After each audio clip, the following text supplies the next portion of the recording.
Ah là là, mesdames et messieurs, bonjour, bonsoir à vous, j'espère que vous allez tous très bien. Moi, je vais très bien. Ah, je vais très bien, moi. Je suis allé voir Spider-Man Brand New Day et j'ai kiffé de fou. Voilà, j'ai pas passé par 4 chemins dès le début. Ça fait longtemps que j'ai pas aimé un film Spider-Man de cette manière. Alors avant de commencer la critique, déjà je tiens tout juste à dire que voilà, là on est là juste pour parler ensemble, voilà, entre fans Marvel, entre fans de Spider-Man. Vous attendez pas à une critique de fou, de base je fais jamais ça. Je fais littéralement jamais ce genre. C'est la première vidéo que je fais critique d'un film, je pense. C'est juste que j'ai toujours voulu en faire un peu, mais j'ai toujours eu la flemme. J'ai la flemme de beaucoup de choses dans la vie. Et ça en faisait partie.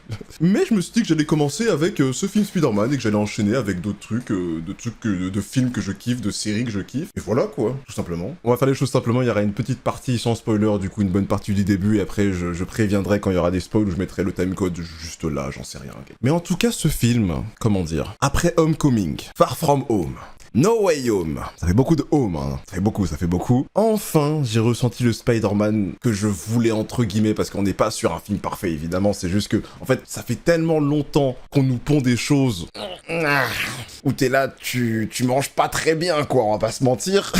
Que du coup, t'es obligé d'adorer... Enfin, non, t'es pas obligé d'adorer, mais dans le cas de beaucoup de personnes, je pense, dont moi, donc pas forcément tout le monde, on peut que kiffer, en fait. On peut que kiffer parce qu'il y a le retour de plein de petites choses qui font qu'on kiffe Spider-Man. Et ça, c'est grâce au changement de réalisateur en partie. Grosse partie même, en vrai. Mais aussi, il faut se dire un truc, c'est que les avis vont beaucoup diverger selon les attentes des gens. Là, pour le coup, c'est vrai que Spider-Man, c'est un truc... Oui, t'as énormément de gens qui, à chaque film Spider-Man, ils ont des attentes de fou malade. Je ne comprends pas pourquoi. Surtout, après 3 films comme on a eu, je vois pas comment là, on peut avoir des attentes de fou malade en mode « Ah ouais, je veux ci, je veux ça, je veux des classiques, machin, nanana. » Les gars, au bout d'un moment, je dis pas qu'il faut pas rêver. C'est bien de rêver, il faut avoir des rêves dans la vie pour avancer, c'est très bien comme ça. Mais il faut savoir aussi être un minimum réaliste. Quand on voit à quoi ressemble le MCU actuellement et les 3 films Spider-Man qu'on a eu dans le MCU, on peut pas avoir des envies de... Enfin, pas avoir des envies, mais avoir des attentes de fou malade. Il faut réussir à les baisser un petit peu. Ne serait-ce qu'un petit peu. Parce qu'il y en a, ils demandent beaucoup de choses. Hein. Il y en a, ils demandent vraiment beaucoup. Donc moi, personnellement, c'est ce que j'ai fait. Dans tous les cas, je sais très bien qu'on n'allait pas avoir le film parfait au-dessus du Spider-Man de Tobey Maguire ou de Andrew Garfield, personnellement, que j'aime énormément, d'ailleurs, au passage, Andrew Garfield, le GOAT. Mais on a actuellement, en tout cas pour moi, et je pense pour beaucoup de personnes d'ailleurs, le meilleur film Spider-Man du MCU. Tout simplement, parce que quand on voit la première trilogie qu'on a eue, c'est pas dur. Ça fait mal de dire ça, hein, peut-être un peu, mais c'est pas dur de faire mieux que la trilogie qu'on a déjà eue actuellement. Ah, c'est vraiment très simple, en vrai. En sachant que la première trilogie, c'est John Watts qui s'en est occupé. Et là, on a un nouveau réal du nom de... comment il s'appelle déjà? Mince. Destin Daniel Cretton, voilà, j'avais oublié son nom. Mon gars, je t'aime, voilà. Je l'ai dit sur mon réel Insta, je t'aime, merci. Merci à toi d'avoir sauvé, pour le 4e film Spider-Man du MCU, d'avoir sauvé Spider-Man, voilà, faut le dire. Parce qu'en fait, le truc, c'est que ce qu'il fait, c'est pas une dinguerie monumentale. Il fait pas un miracle de fou, enfin, il fait pas des... C'est pas révolutionnaire, ce qu'il fait. Il reprend des petites choses de d'autres Spider-Man qu'il y avait avant, donc avant le MCU, etc. Et il les remet dans le film actuel. Et des trucs simples, où on sait que ça fonctionne, et du coup, ça fonctionne, tout simplement. Mais c'est des choses qu'il n'y avait pas dans la première trilogie, et juste pour ça, merci à lui, juste. Merci à lui. Là, actuellement, je pense à une chose directement, c'est, par exemple, c'est un truc simple, hein, mais c'est un truc de base quand même dans Spider-Man, c'est les scènes de balancement, les scènes de swing. Il y a plein de petits plans sympas, comme on le voit dans le trailer, des petits plans dans le masque et tout, c'est des petits détails qui font le charme de Spider-Man, en fait, c'est simple. La petite POV, des fois, mi-FPS, on a l'impression qu'on est sur le dos de Spider-Man, il y a plein de caméras différentes, pendant qu'il se balance de toile en toile, de gauche à droite, qui font que c'est trop bien et que c'est ça que je kiffe dans Spider-Man, quoi. Tu le vois se balancer. C'est la base.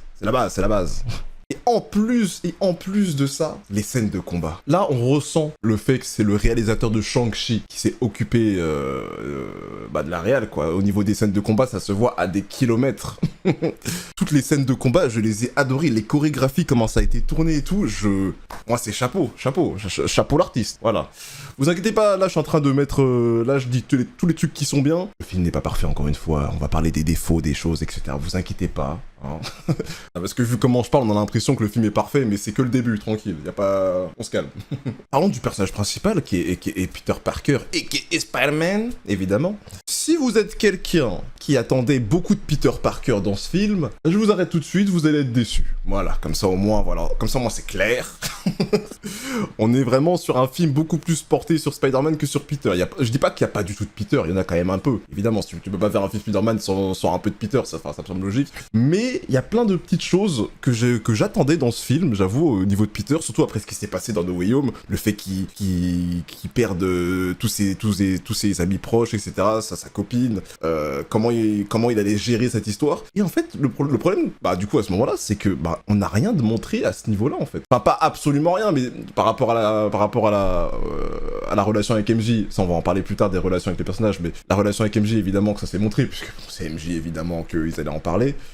Mais c'est des petits détails que j'aurais aimé avoir du style comment il se débrouille dans la vie, en fait. Tu vois, c'est des petits détails. Encore une fois, c'est plein de petits détails que j'aurais voulu avoir, mais encore une fois, c'est plein de petits détails empilés qui font le charme d'une œuvre entière. Je pense que vous voyez ce que je veux dire. Mais par exemple, là c'est vrai, ça va vraiment être des exemples un peu clichés par rapport à Spider-Man, mais on n'a rien eu par rapport au Daily Bugle. On sait pas comment il s'en sort dans la vie. On sait même pas s'il a trouvé un taf ou quoi pour réussir à s'en sortir par rapport à l'appartement qu'il a trouvé, etc. En fait, le truc, c'est qu'on nous met directement dans un Peter qui, du coup, a eu son appart, on sait pas trop comment, très vite, bon, ça, on s'en fout. Et juste, il fait sa vie là-dedans, et puis voilà, quoi. Ça, c'est tout. Voilà, en fait, c'est que ça. Et après, du coup, il développe tout le relationnel avec MJ, Ned, etc. Avec Ned, bon, ça, on va aussi en parler. Ned, personnage inexistant dans ce film, hein, voilà, s'il y a des fans de Ned, bon, on le voit un peu, hein. On voit vraiment très peu, mais c'est... Ouais, il n'existe pas, voilà, parlons français. Parlons français, il n'est pas là, quoi, il est pas là. Mais bon, on peut pas tout avoir, évidemment, comme je vous l'ai dit. Et du coup, niveau Spider-Man, écoutez, on est servi. On a carrément de la mutation, du coup, on va directement pencher sur ce truc-là, parce que c'est un peu l'élément principal de ce film, l'un des éléments principaux, plus à proprement parler, de ce film, et qui est la mutation, qui fait que, du coup, on le voit directement dans le trailer, on le voit dans le cocon, etc., on se dit, ah ouais, qu'est-ce qui va se passer, machin, ses pouvoirs vont augmenter, oh là là, excusez-moi, ma caméra s'est éteinte. Ses pouvoirs vont augmenter, comment ça va se passer, comment il va gérer ça, etc., et du coup, c'est littéralement tout ce qui est développé dans le film, hein. C'est ce qu'on voit la plupart du temps dans le film, le fait qu'il doit gérer ses émotions par rapport à tout ce qu'il a perdu, le fait qu'il voit sa copine, son pote, plus la perte de sa tante dans le film d'avant, enfin, il a plus rien, le bout, on se rend peut-être pas compte, je pense qu'on se rend tous compte en fait quand même, hein. Tu perds tous tes êtres proches, plus personne se souvient de toi, moi je pense qu'on s'en rend tous compte à quel point ça peut faire mal, faut pas être con quand même, hein. Et du coup, t'allies tout ça à gérer avec la mutation qui suit, ça donne des choses assez compliquées, la colère, etc., contrôler son ADN d'araignée en même temps, parce que du coup, ce que fait la mutation, du coup, c'est que vraiment, c'est ces gènes d'araignée qui commencent à prendre le dessus, et il faut réussir à contrôler ça, quoi. D'ailleurs, au passage, la réalisation au niveau de la mutation, des plans, etc., de comment ça a été fait, j'ai adoré, personnellement. C'est quelque chose que j'ai bien kiffé, des petits détails sur les yeux, etc., sur la manière dont ça se passe au global, en fait, sans trop en dire non plus. Bon, après, c'est quelque chose qu'on voit vraiment dans les trailers, donc encore une fois, c'est dans cette patte-là, quoi, le cocon, etc., dans la rue, plein de choses comme ça, c'est quelque chose que j'ai kiffé. Et évidemment, du coup, qui dit mutation dit réapprendre, entre guillemets, à utiliser ces nouveaux pouvoirs, quoi, l'organique, etc., beaucoup plus puissante et résistante, beaucoup plus de force. Et je trouve du coup que tout ça dans le film a été plutôt bien géré, honnêtement. Maintenant, si vous me le permettez, parlons clairement des persos qu'il y a dans ce film, parce que du coup, là on a parlé de Peter Parker, de ce qu'il y avait principalement dans le film entre Spider-Man et Peter, mais du coup, évidemment, comme dans tout bon film Spider-Man du MCU, il y a des invités guests, évidemment, c'est obligatoire, il me semble que c'est dans le contrat, il y a un truc et tout, bon, c'est des détails que j'oublie sur de choses, mais bon, il me semble que Spider-Man est obligé d'être avec des invités, c'est le contrat avec Marvel, Sony, bref. J'avoue que c'est des détails, je m'y connais pas trop, hein, voilà, bref, mais en tout cas, il y a un truc dans le genre. Mais du coup, on a... Qui dedans? On a Punisher, évidemment, on a Hulk, ainsi que... C'est dans les trailers, hein, le perso que j'ai en tête, là? Non, c'est pas dans les trailers, donc je vais peut-être éviter de le dire. Donc, principalement, on a Hulk, enfin, Banner, évidemment, et Punisher. On va commencer par Punisher. honnêtement, Punisher, j'avais très peur de comment ça allait être la dynamique entre Spider-Man et Punisher, parce que je savais évidemment qu'on n'allait pas avoir un Punisher de la série bien sanglant, machin, tout. C'était évident dans un film Spider-Man Sony que ça allait pas être un Punisher de ce genre. Voilà. Bon, ça reste un Punisher qui, on sait, qui, voilà, utilise des armes à feu, lui, il veut tuer, machin, bref. On sait comment il fonctionne. Mais on n'est pas sur un Punisher de la série, quoi. Et je pense qu'il y a plein de gens, c'est sûr, qui ont dû détester le Punisher, je pense, du film. Parce que si vous vous attendez à ça, bah déjà, je comprends pas pourquoi vous vous attendez à ça, parce que vu comment est le MCU actuellement et comment Sony s'occupe de Spider-Man, c'est évident que ça allait pas se passer comme ça. Mais bon, bref, après, je peux comprendre, ça peut énerver certains, et je comprends ça, je comprends totalement. Mais c'est pas du tout ce qu'on a. Mais par contre, la dynamique entre les deux, la manière... Parce que du coup, c'est beaucoup d'humour entre les deux. En fait, on découvre un peu une autre facette de Punisher qu'on n'aurait jamais eu dans une série où il est tout seul, en fait. Parce que dans sa série, il est solo, machin, bref. Il se bat limite contre lui-même, enfin vous voyez ce que je veux dire. Mais là, le fait qu'il soit avec Spider-Man, on découvre une autre facette de lui, un peu le côté papa poule, famille, ami, enfin voilà, mais enfin papa poule, on sait parce qu'on sait très bien. De toute façon, ceux qui ont vu le film, on se rend compte à quel point, sans trop spoil évidemment, bon c'est pas non plus un spoil énorme, mais ça aurait été un père incroyable ce type. Ça se voit dans ce film, on s'en rend compte. En fait, on voit son humanité dans ce film, entre guillemets, comparé à d'autres œuvres où effectivement là c'est un peu plus compliqué à trouver, quoi. Mais là, sa relation avec Peter, j'aime trop, c'est drôle, c'est bien dosé, je trouve que l'humour est bien dosé entre les deux, et ça marche bien, quoi. Après, encore une fois, ça dépend de chacun, peut-être qu'il y en a parmi vous, vous trouvez que ça marche pas du tout, mais honnêtement, c'est quelque chose qui m'a pas dérangé, et que j'ai vraiment adoré, et la plupart des gens autour de moi ont adoré aussi, donc je suis plutôt content de ça, parce que j'avais peur de fou avant, et je suis plutôt content de ça, très heureux. Maintenant, on doit parler du deuxième invité, a.k.a. Banner, a.k.a. l'incroyable Hulk. Oh là là là là là là là là. Ah, je suis content, je suis heureux. Parce que, je vous le dis tout de suite, on le voit pas énormément. Voilà, on n'est pas sur un gros invité qui va rester un moment, etc. Mais bon, on sait très bien que Hulk, dans tous les cas, ça a toujours été un perso invité. On se rappelle que le Hulk du MCU actuel, bon, même si le premier film Hulk fait partie du MCU dans un certain sens, mais bon, on va pas trop le compter, mais Hulk n'a pas de film à lui tout seul. Il n'y a pas de film Hulk, ce qui est vraiment dommage. Avec tous les projets qu'il y a, c'est vraiment quelque chose qui m'énerve. Je sais pas si c'est une histoire de contrat ou quoi, je sais pas du tout c'est dû à quoi, je sais pas s'il y en a qui savent, n'hésitez pas à dire dans les commentaires, ça me ferait extrêmement plaisir de savoir s'il y a une raison particulière à ça. Mais le fait qu'on n'ait pas de film Hulk, ça c'est quelque chose qui me rend fou. J'adorerais avoir un film Hulk, genre, et surtout avec ce qui s'est passé actuellement, avoir un film Hulk dans, je sais pas, peut-être après ce film-là ou avant, enfin en tout cas... Avant les deux Avengers qui vont suivre, ça aurait été bien d'avoir un film Hulk pour le développer un peu plus, parce que c'est dur de développer un perso comme Hulk, mais qui est toujours invité dans d'autres films. Soit c'est du Avengers, soit c'est dans Thor, soit c'est... Ah, toujours dans des projets où c'est pas le perso principal. C'est chiant. C'est chiant. Les gars, on a un film sur Black Widow, on n'a pas un film sur Hulk. Non mais je sais pas, non mais voilà. Bref, j'ai un peu divagué, pardon. Du coup j'allais dire que effectivement on le voit pas beaucoup dans le film, mais par contre quand on le voit. Ah les gars, le Hulk, il est tellement beau, il est tellement réussi. Ça fait si longtemps que j'attendais de revoir un Hulk comme ça, parce que dans le réel Insta je m'étais trompé, j'avais dit depuis 2012, mais en vrai c'est depuis 2015 puisque c'est Age of Ultron. Depuis Avengers 2, ça fait depuis Avengers 2 qu'on n'a pas vu un Hulk énervé, et on va pas se mentir, c'est le Hulk qu'on adore, quoi. Genre, moi tu me parles de Hulk, moi c'est taper gros caillou, machin, je suis énervé, machin, enfin bref, voilà. Hein. Moi tu me parles de Hulk, moi c'est ce Hulk là que je veux, et je pense que c'est ce que 95% des personnes fans de Marvel veulent. Un Hulk énervé bien fort, bien veineux, tout ça, c'est... Voilà, tu prends pas Hulk pour son côté, je sais pas comment dire, mais parce que oui, Hulk et Banner sont deux personnes différentes, donc je vais éviter de fusionner les deux personnes, c'est pas... Voilà. Mais et voilà quoi. Mais bon... Ça m'a fait plaisir, il était très beau, c'est très court. Effectivement, comme on le voit dans le trailer, on voit très bien qu'il se bat contre Spider-Man pour une certaine raison que je ne vais pas citer, voilà, mais une raison très logique du coup quand tu sais le pourquoi du comment. Mais c'était incroyable, c'était trop bien, c'était très court malheureusement, j'aurais tellement voulu en savoir plus. Ça m'énerve, parce que je vais en parler après, mais il se passe des choses qui... Bah, donnez-moi plus en fait, donnez-moi un film Hulk, encore une fois. Je le répète, je sais, je me répète beaucoup, mais bon, c'est la vie. Et là, vous allez me dire, mais... Tu nous parles de persos, etc., de chaque perso qui sont dans le film, machin, et le méchant alors? Parce que dans le trailer, on voit effectivement une personne masquée, enfin pas masquée, mais sous capuche, etc., qui est le personnage, qui est l'antagoniste principal, dans un certain sens, du film. Dans cette séquence, sans spoil, je vais éviter de vous dire qui c'est, parce que du coup, c'est un passage où je vais clairement on va clairement en parler dans la séquence spoil, mais tout ce que je peux vous dire, c'est que l'antagoniste est très très cool. Quand tu sais pas qui c'est, parce que beaucoup de gens, il y a eu beaucoup de théories, c'est assez simple de savoir qui c'est, parce que on sait que c'est un personnage incarné par Sadie Sink, on le sait ça, hein.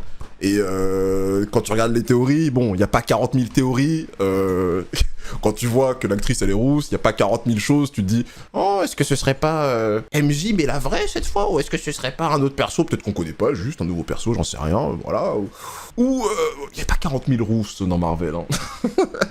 Bon, voilà, je sais, carrément, limite c'est donné, mais c'était assez étonnant quand même, en fait. Ça restait assez étonnant parce que dans un film Spider-Man, avoir ce perso dans un film Spider-Man, j'avoue que c'est pas la première chose, ça vient pas dans ta tête directement en temps normal, quoi. Mais en tout cas, j'ai adoré. J'ai adoré son introduction dans le film, j'ai hâte de voir ce perso plus tard. Et voilà, quoi. Et voilà. Ah bah oui, comment j'ai pas pu en parler déjà. Parlons de la relation du coup Peter, MJ, Ned. Hein, bon, Ned, on peut le décaler de l'équation parce qu'on ne voit pratiquement pas du tout dans le film. Même s'il y aura quelque chose qu'il va falloir dont je parle par rapport à la fin du film, par rapport à Ned. Mais bon, ça c'est dans la séquence spoil évidemment du coup. Il y a la relation Peter-MJ par exemple déjà qui est l'une des principales choses dans dans le film, pardon. Je trouve qu'elle a été plutôt bien gérée. Parce qu'en fait de base j'avais vraiment peur que ça se passe comme si on était dans un conte de fées. Je pense que vous voyez très bien ce que je veux dire, je pense que c'est un peu du spoil dans un certain sens, mais je pense qu'on avait tous peur qu'il se passe quelque chose trop facilement, et il y a un moment dans le film, pour ceux qui l'ont vu, il y a un moment qui s'est passé où j'avais tellement peur, carrément, j'allais être énervé premier degré pendant le film, je pense que j'allais devenir fou, puis ça s'est désamorcé, il s'est passé quelque chose qui m'a fait kiffer le truc, et heureusement que ça s'est passé. Mais en tout cas, bon, la relation, elle est pas non plus... quand je dis qu'elle est réussie, elle est pas vraiment réussie dans le sens où, en soi, elle aurait pas été dans le film, bon, je parle d'MJ, hein. Ça aurait pas été si grave que ça, mais elle a quand même servi à quelques scènes qui ont été cool avec l'antagoniste d'une certaine manière, donc merci à elle d'avoir été là pour ça. En tout cas, le relationnel entre Peter et MJ, ça se passe pas comme dans un conte de fées, voilà, c'est sans spoil, c'est tout ce que je peux dire. Malheureusement, moi qui adore Zendaya, encore une fois, bon, elle joue très bien dans le film, etc., c'est pas le problème, mais j'ai l'impression qu'ils l'ont vraiment mise là, juste parce que elle doit être là, quoi. D'ailleurs, je trouve qu'elle était trop là, en fait, même. Je pense pas qu'on avait besoin de la voir autant, mais je pense qu'on aurait pu plutôt mettre plus de détails sur d'autres intrigues dans l'histoire, plutôt que mettre d'autres plans... Enfin, c'est un peu compliqué, j'avoue, là, c'est un peu brouillon dans ma tête à ce niveau-là. Mais bon, voilà, quoi. En tout cas, ça s'est pas passé comme ça se passait dans mes pires cauchemars, et juste pour ça, je suis content. Et comme je vous ai dit, Ned, bon, pas grand chose à dire, hein, voilà. Je viens de penser à un truc aussi par rapport à... Je suis un ouf, oui, on le voit dans le trailer, en fait, je voulais pas en parler parce que j'avais oublié qu'on le voyait dans le trailer, le truc, mais on voit dans le trailer que MJ, du coup, elle a un nouveau gars, etc. On se disait, qu'est-ce qui va se passer par rapport à ce nouveau gars, comment elle l'a rencontré, qui c'est, nanana. C'est le néant. Voilà. Non mais voilà, autant dire les choses directement. Si vous vous attendez à avoir des trucs par rapport à ce côté-là de l'histoire, et il se passe pas grand-chose, quoi. C'est pour ça que je dis que, ok, on voit MJ, etc., mais c'est tellement pas développé sur ce côté-là que, ça sert... Je dis pas que ça sert à rien de mettre ça, parce que parce qu'en plus, suite à ça, il y a une petite scène avec Peter en bien dépressif. Bon, on sait très bien, nous les femmes de Spider-Man, si on a un Spider-Man dépressif, masterclass. Non mais voilà, on va se mentir, un Spider-Man dépressif, c'est un bon Spider-Man. C'est quand même une dinguerie de dire ça quand même. Hein. On peut pas avoir Spider-Man heureux, j'ai l'impression, c'est dingue. Hein. Et je viens d'avoir un déclic aussi, rien à voir avec MJ, etc. Mais je viens de me rappeler de la main. Alors la main, carrément, le fait que j'ai oublié la main dans le film, je pense que vous comprenez tout de suite que... Ouais, je suis un peu déçu, un peu beaucoup, de l'implication de la main dans le film, parce que je m'attendais tellement à plus quand on connaît la main, si vous avez vu Daredevil, ou tous les endroits où on voit la main, etc. J'avoue que je m'attendais à beaucoup plus, mais vraiment là, ils sont relégués à un stade limite vraiment tertiaire. Vraiment, tu te dis, ils sont juste là pour la bagarre, mais rien d'autre. Et encore, bon, les scènes de bagarre sont très bien, encore une fois. Hein. Scènes de bagarre entre Spider-Man et la main. Donc, à ce moment-là, je crois qu'ils sont 5 ou 5-6 contre Spider-Man, ou même plus, je sais plus. Mais scène de combat, encore une fois, pépite, rien à dire sur ça. C'était très beau, très stylé. Mais voilà, si vous vous attendez à voir beaucoup de la main, désolé de vous le dire, mais comptez pas là-dessus. Comptez pas là-dessus. Parce que, en vrai, je pense qu'on peut déjà partir sur une séquence spoiler, en fait, parce qu'en vrai, je pense pas que j'ai autre chose à dire au niveau de... Ah si, je n'ai pas parlé de damage control. C'est vrai que je vais pas parler de damage control en soi. Parce que aussi, en fait, ça aussi, c'est côté spoiler aussi, ça, en vrai. Je pense qu'à partir de maintenant, je sais pas quel time code on est, mais on va partir en spoiler, je pense. Comme ça, au moins, je vais pouvoir parler librement sans avoir mes verrous, là. C'est bon, parce que ça commence à me saouler. Donc on parlait quoi? On parlait de la main? Et ben la main, c'est quoi? C'est des gardes du corps engagés par damage control. Voilà. De toute façon, damage control, tout est dans le nom. Hein. De toute façon, je pense que vous connaissez déjà. Ils s'occupent de dès qu'il y a une grosse bagarre entre des super héros, des super vilains, nanana, etc. Ils s'occupent du nettoyage, machin. Ils ont une prison aussi pour tous ces énergumènes là. Bref. Tout est dans le nom, damage control, voilà. Et dans ce nom-là, le fait de contrôler, etc., c'est aussi des gens pas très, voilà, quoi, de toute façon, on le voit très bien, je sais plus comment s'appelle le perso, mais le chef de damage control, celui qui gère damage control dans le film Spider-Man, là, Ah voilà, j'ai retrouvé son nom, Bill Metzger, du coup, le directeur de damage control, en tout cas de l'unité de damage control des États-Unis. On voit très bien que c'est quelqu'un qui veut avoir le contrôle sur tout ce qui est pas normal, entre guillemets, tout ce qui est pas humain, etc. S'il peut avoir le pouvoir de quelque chose pour l'utiliser pour le bien contre les menaces, il va le faire, quoi. Il va le faire, peu importe le prix, quitte à sacrifier des gens dont, là, on peut en parler. D'ailleurs, on va clairement parler, du coup, du personnage de Sadie Sink, et Jean Grey. C'est incroyable. Juste le fait de le dire, je trouve ça dingue, encore une fois.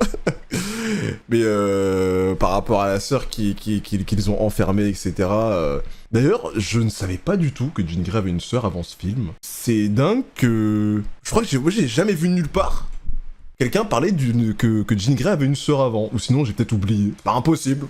C'est pas impossible, mais je ne savais pas avant que Jean Grey avait une sœur. Après, c'est peut-être pas dans tous les univers, j'en sais rien, je sais pas trop comment ça se passe.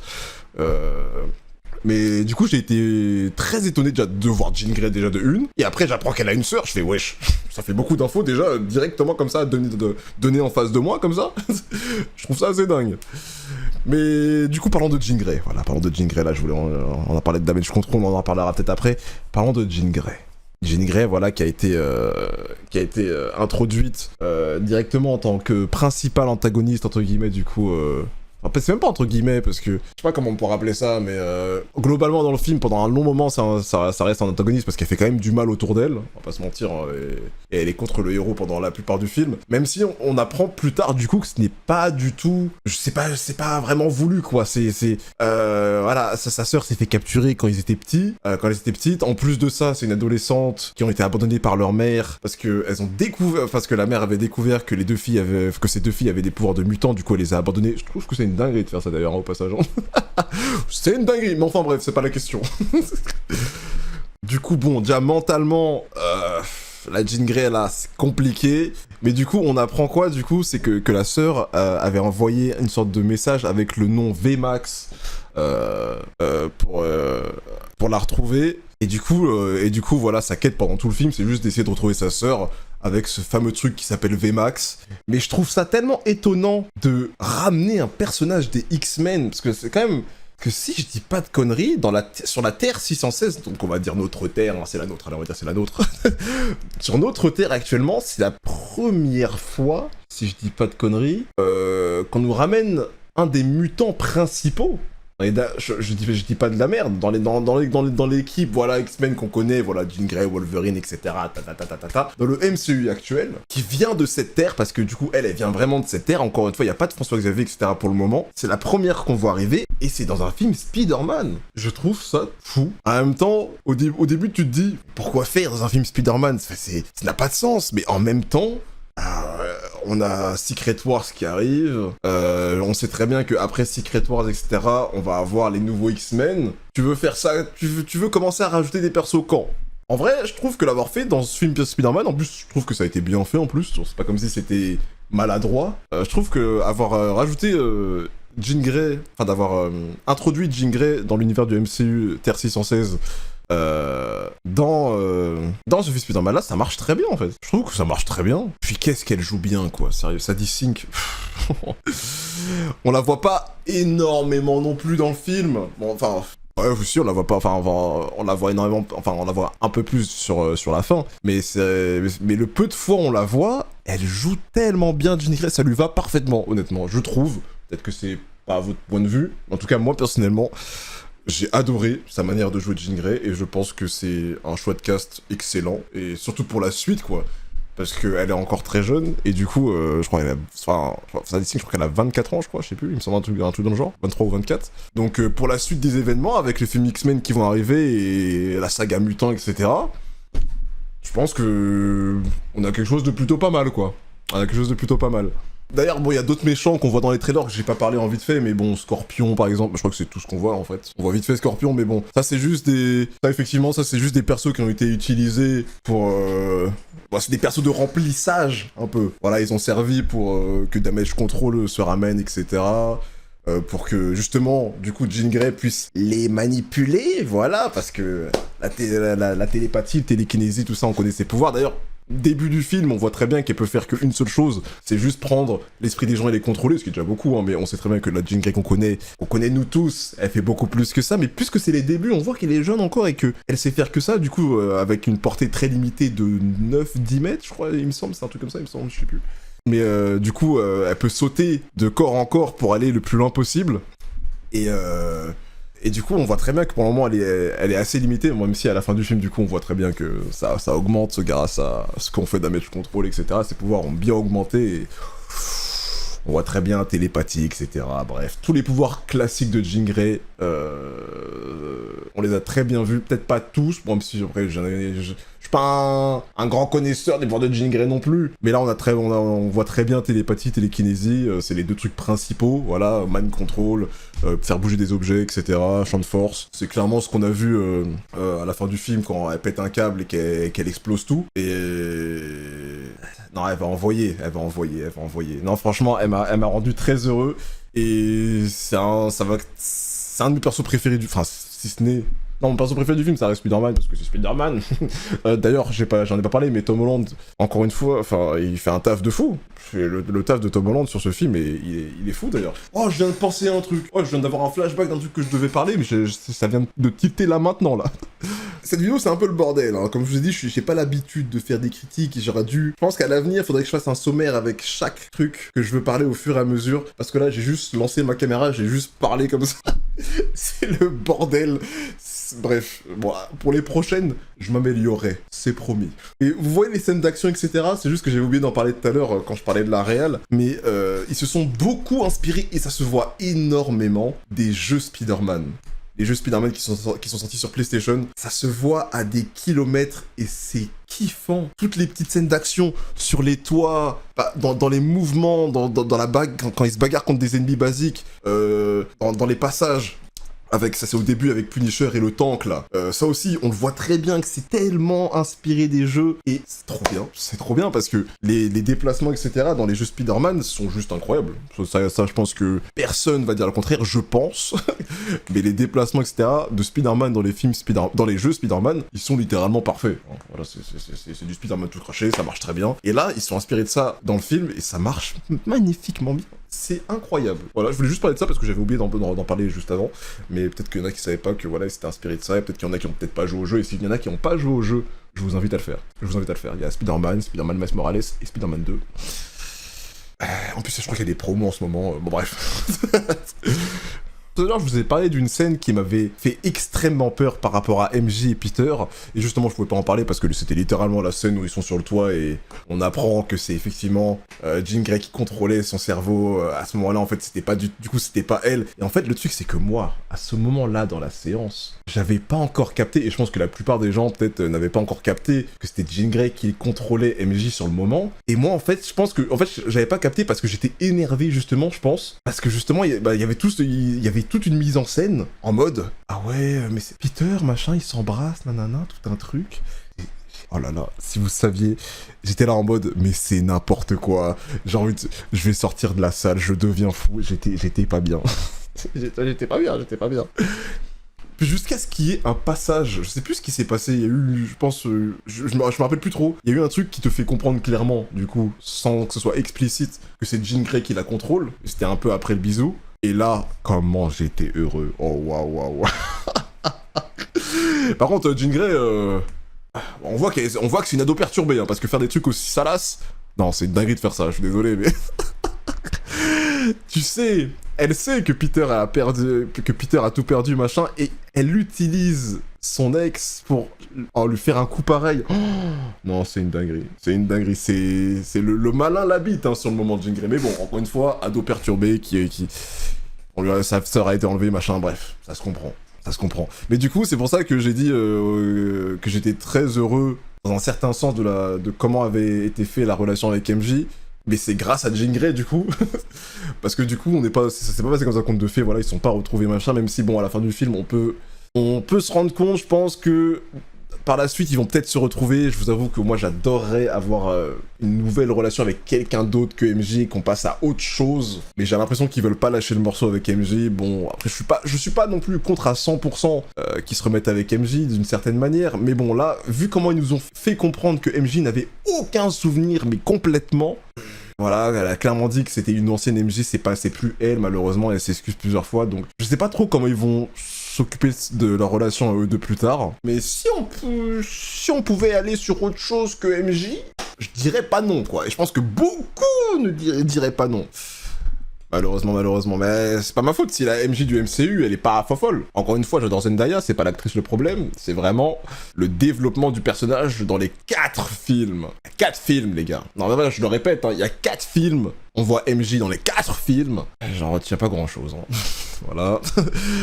On n'en retient pas grand-chose, c'est pas très intéressant leur relation. Genre, quand tu penses à Spider-Man du MCU, tu penses pas à la relation Peter Parker-MJ, et ça, justement, je trouve que c'est quelque chose d'assez grave en vrai pour des films Spider-Man, parce que bon, Spider-Man c'est pas que la bagarre, c'est pas que l'étoile, c'est pas que machin, c'est aussi du relationnel avec soit MJ, soit Gwen, soit Felicia, enfin bref, il y a plusieurs love interest dans Spider-Man, et c'est un côté trop important que moi j'adore, la romance dans Spider-Man, j'adore ça. C'est pour ça que je suis un grand fan du Spider-Man d'Andrew Garfield, qui le relationnel avec Gwen dans les Amazing est insane, elle est incroyable. Et c'est pour ça que je pense que c'est une des principales raisons qui fait que j'adore ce Spider-Man, en plus que c'est un très bon Spider-Man en tant que Spider-Man juste dans les mouvements, etc. Bref, on n'est pas là pour parler d'Andrew. Et du coup, voilà ce que je pense directement de la relation avec MJ. Donc on verra ce qui se passe plus tard, mais voilà. Tant qu'à faire, parlons de Ned. On a parlé d'MJ. Parlons de son coloc. Mon petit Ned. Mon petit Ned qu'on voit pas très utile dans le film, quoi, on va pas se mentir. Bon, après, je m'y attendais, hein, ça a toujours été un perso pas très... Voilà. Mais là, vraiment, il est vraiment absent, quoi.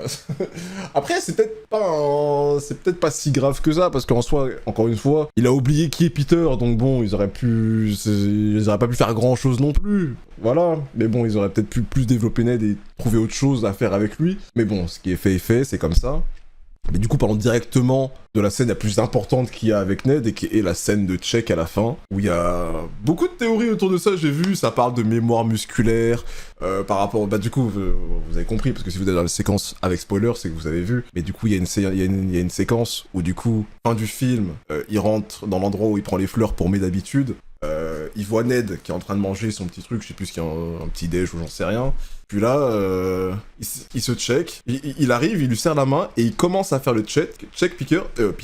Et là, il y a Ned qui se rend compte que il se souvient du check. Donc il y a plein de personnes qui disent attends, il se souvient de Peter? Est-ce que c'est parce que... on rappelle que Ned, il a des petits trucs de sorcier un peu, on se rappelle, hein, qu'il a des prédispositions à ça, de sorcier en lui. Et du coup, est-ce que ce serait à cause de ça qui fait qu'au final, il a pas totalement oublié parce qu'il a de la magie en lui, qui peut-être du coup, ça a débloqué un truc d'une certaine manière, on sait pas. Ou sinon, il y a beaucoup de personnes aussi qui disent, j'y ai pensé, c'est la première chose que j'ai pensé aussi quand j'étais devant le film au cinéma, mémoire musculaire. En soi, ça, je trouve que c'est pas déconnant, en soi, ce serait très simple, hein.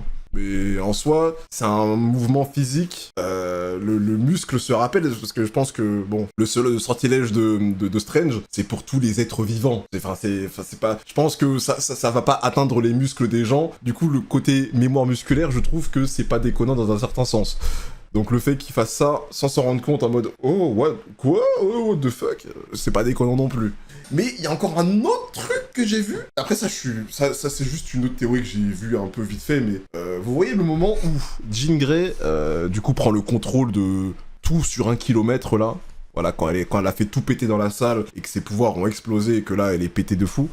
On voit très bien que dans le périmètre, on voit qu'elle avait pris le contrôle aussi du coup de MJ et de Ned. Et est-ce que, sans s'en rendre compte avec la puissance de ses pouvoirs, elle aurait pas débloqué un truc? Je sais pas si elle est... En fait, je sais même pas si elle est capable de faire ce genre de choses, mais peut-être, je sais pas, j'avoue que là, c'est vraiment... Là, je lance ça comme ça, c'est juste des trucs que j'ai vus sur Twitter, des gens en parler, et du coup, je me dis que ça peut être bien d'en parler dans cette vidéo aussi. Est-ce que ça aurait pas débloqué un truc dans la mémoire de certaines personnes par rapport à Peter Parker, etc. Voilà, enfin, je sais pas, genre là, c'est très flou ce que je dis, je sais, hein, même pour moi, c'est bizarre. Mais voilà, parce qu'en plus de ça, on voit très bien MJ qui est en train de pleurer, on sait pas trop pourquoi. Mais bon, ça peut être dû à plein d'autres choses en vrai. Le fait de pas bouger comme ça, la peur, ça peut être plein de choses. T'es là d'un coup, tu sais déjà que c'est une personne qui était en danger juste avant, etc. Mais en plus de ça, du coup, elle bouge plus, donc peut-être que c'est les émotions, j'en sais rien. Peut être tellement de choses différentes, ça je sais pas. Voilà, c'est juste une théorie que je voyais passer, je voulais en parler, je sais pas s'il y en a qui ont pensé, je sais pas si c'est quelque chose de possible. Je sais pas trop, mais enfin bref, voilà. Et du coup, pour en revenir à Jean Grey, la relation qu'elle a avec Peter Parker, parce que je pense pas d'avoir parlé de ça, mais la relation qu'ils ont tous les deux, bah du coup on voit très bien au début que voilà, elle est en mode, elle est vraiment contre Peter, parce que Peter, du coup, travaille littéralement pour ceux qui ont kidnappé sa sœur, voilà, donc à partir de là, c'est un peu normal qu'elle soit contre lui sur le moment, c'est logique.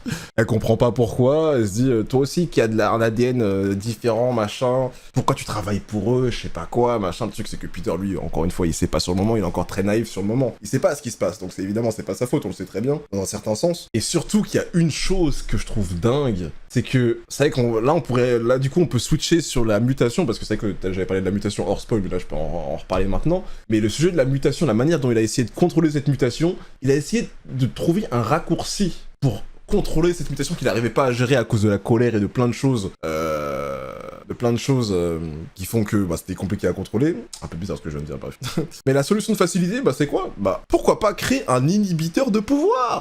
Un inhibiteur qui réduit l'ADN, enfin, ils ont pas utilisé le terme mutant, mais bon, on va l'utiliser parce que, bon, voilà, l'ADN mutant, même si, bon, Spider-Man, c'est, bref, un inhibiteur qui réduit l'ADN, qui n'est pas un ADN humain, du coup, pour équilibrer les choses, et le créer pour annuler complètement.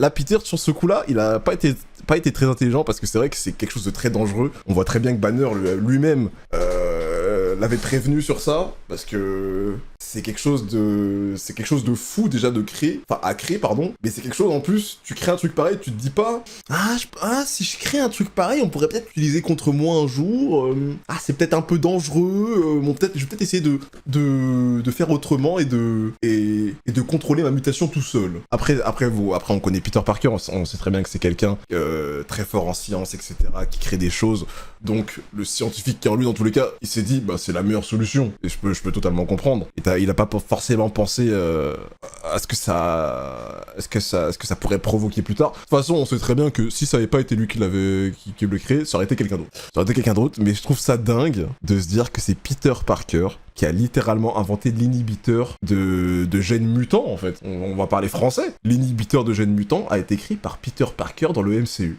Je trouve ça dingue. Personnellement, je trouve ça dingue.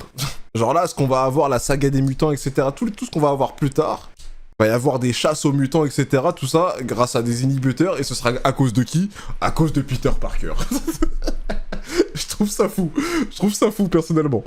Après, bon, ça aurait été quelqu'un d'autre. Je sais plus, par contre, c'est qui, par exemple, dans les comics, ou même dans les anciens X-Men ou quoi, j'ai oublié, c'est qui crée ça?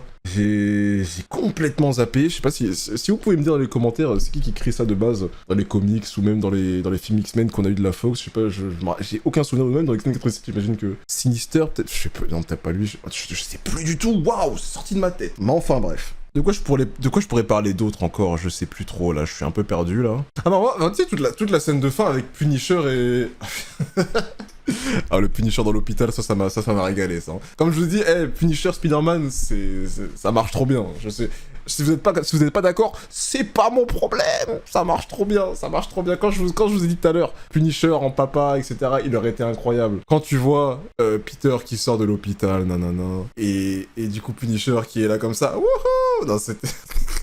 Ah non, mais on peut parler littéralement de la fin, de ce qu'a fait Punisher à Peter Parker. J'en ai pas parlé de ça, c'est vrai. Grosse balle de snipe, on dirait on est sur Call of, là. Le nombre de mèmes que j'ai vu sur ça. T'as Peter qui essaye de sauver Jean Grey pendant que Jean Grey est dans son cerveau, etc. D'ailleurs, aussi, j'ai oublié, mais Tante May qui a réussi à carry. Franchement, sans Tante May, non mais je sais pas si on se rend compte, sans Tante May, désolé, mais Jean Grey, elle reste dans son pétage de plomb, hein, avec tout le respect. Tante May, elle est morte, mais même quand elle est morte, elle vit dans les souvenirs de Peter, et là, Jean Grey rentre dans la tête de Peter, elle tombe pile sur le moment où elle lui a appris quelque chose de très important dans la vie par rapport à ses pouvoirs, etc. Du coup, Jean Grey qui se met dans sa tête, elle les prend personnellement, ça la met en émotion, etc. Et je trouve que la scène était plutôt pas mal, en vrai. Je trouve que c'était assez classique, en vrai, voilà, la scène sur le lit, mais... très efficace, parce que, bah, encore une fois, Jean Grey, enfin, Sadie Sink joue extrêmement bien. C'était assez... On sentait les émotions, on sentait qu'elle était vraiment touchée par les paroles de Tante May. C'est les paroles, je pense que, justement... Enfin, c'est pas je pense, c'est sûr, qu'elle aurait voulu entendre de sa propre mère, justement. Je pense que c'est... Et c'est pour ça que ça l'a touché à ce point-là. Et c'est ça qui l'a sauvé, entre guillemets. Et du coup, Punisher qui là sort son gros snipe. Fait du Punisher, quoi. Il fait du Punisher et se dit, bon, là, ça commence à partir en couille. Elle a pris le contrôle de 1 kilomètre autour d'elle, machin. Ça commence à être chaud. On va la tuer, cette petite. C'est bon, il y en a marre. Ça sort le gros calibre, snipe, paf. Ça veut balle plein cœur, ça a visé. Mais bon, voilà, Peter qui a réussi à la sauver de justesse. Bon, en vrai, hein... Non mais si on parle sérieusement, au lieu de faire un mouvement comme ça, tu la tires vers toi au lieu d'aller vers elle, ça esquive la balle. Mais c'est pas la question, ça. On n'est pas dans le détail comme ça. On va pas commencer à juger comme ça, parce que le nombre de films qu'on pourrait juger comme ça, des détails comme ça, c'est assez... Hein, voilà, bref. Puis en plus, des réflexes... Sur un réflexe, tu peux avoir de mauvais réflexes aussi, c'est pas impossible, même pour Peter, sur un moment, surtout que c'était un moment très émotionnel, etc. Tu peux avoir un mauvais réflexe de la mauvaise manière, et du coup, c'est quelque chose de très humain en soi, donc c'est une erreur, juste, voilà, c'est comme ça.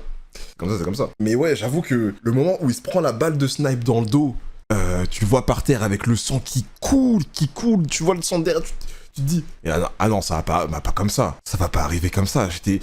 Enfin, je savais qu'elle allait rester en vie parce que ça reste un film. Je me dis, on a besoin de Spider-Man pour après, c'est pas possible que voilà, c'était bon, pour tout le monde c'était évident, je pense. Mais t'as un peu ce côté, wesh, tu vois Spider-Man à terre avec le sang qui coule, touché par Punisher en plus, ça fait chier parce que bah c'est son pote et tout. Et en plus, et à ce moment-là aussi, tu vois Punisher tu vois qu'il a vu qu'il a touché Peter, et tu vois dans son regard et tout, qu'il est vraiment pas bien et tout. Non, vraiment, j'ai adoré la scène.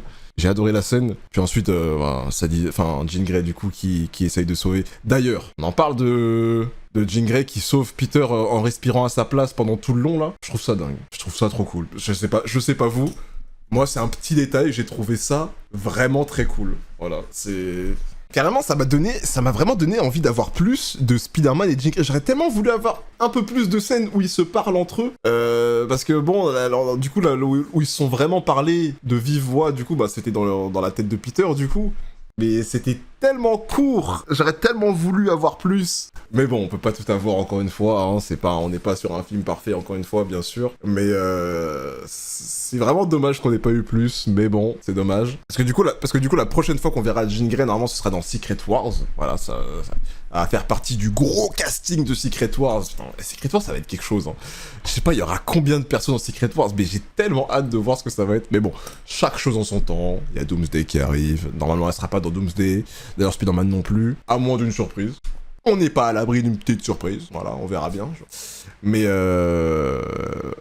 voilà, je pense que j'ai tout dit. J'ai parlé un peu de la réal. J'ai parlé de l'histoire, de la relation entre les personnages.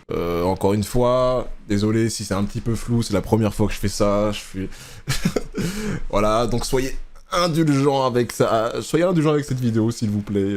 Faudrait qu'à l'avenir, je sois un poil plus organisé sur la manière dont je cite les choses. J'avais noté quand même des trucs, mais je crois que j'ai parlé d'à peu près tout. Ah oui, si, j'ai pas parlé des musiques aussi. Bon, bah justement, ça, les musiques, bon, c'est inexistant, je comprends pas.